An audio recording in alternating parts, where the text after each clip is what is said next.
ക്രിസ്തുവിൽ സ്നേഹം നിറഞ്ഞവരെ, തപസ്സുകാലത്തിലെ മൂന്നാമത്തെ ഞായറാഴ്ചയിലേക്ക് നാം പ്രവേശിച്ചിരിക്കുകയാണ്. ഇന്നേ ദിവസം നാം ചിന്തിക്കുന്ന സുവിശേഷ ഭാഗം സമരിയാക്കാരി സ്ത്രീയുമായി യേശു സംവദിക്കുന്നതാണ്.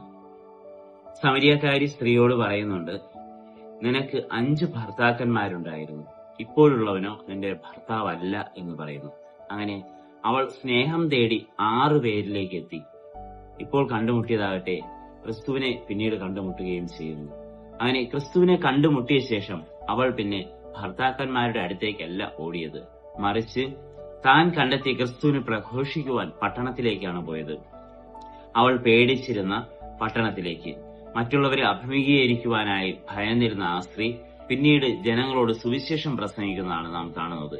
പ്രിയ സഹോദരരെ, നാം വ്യക്തികളിലാണ് നാം സ്നേഹം കണ്ടെത്തുവാനായി പരിശ്രമിക്കുന്നതെങ്കിൽ അത് പരാജയമാകും. അത് ഒന്നിൽ നിന്ന് മറ്റൊന്നിലേക്ക്, അതിൽ നിന്ന് മറ്റൊന്നിലേക്ക്, അങ്ങനെ സ്നേഹത്തിന് വേണ്ടി നാം അലഞ്ഞുകൊണ്ടേയിരിക്കും.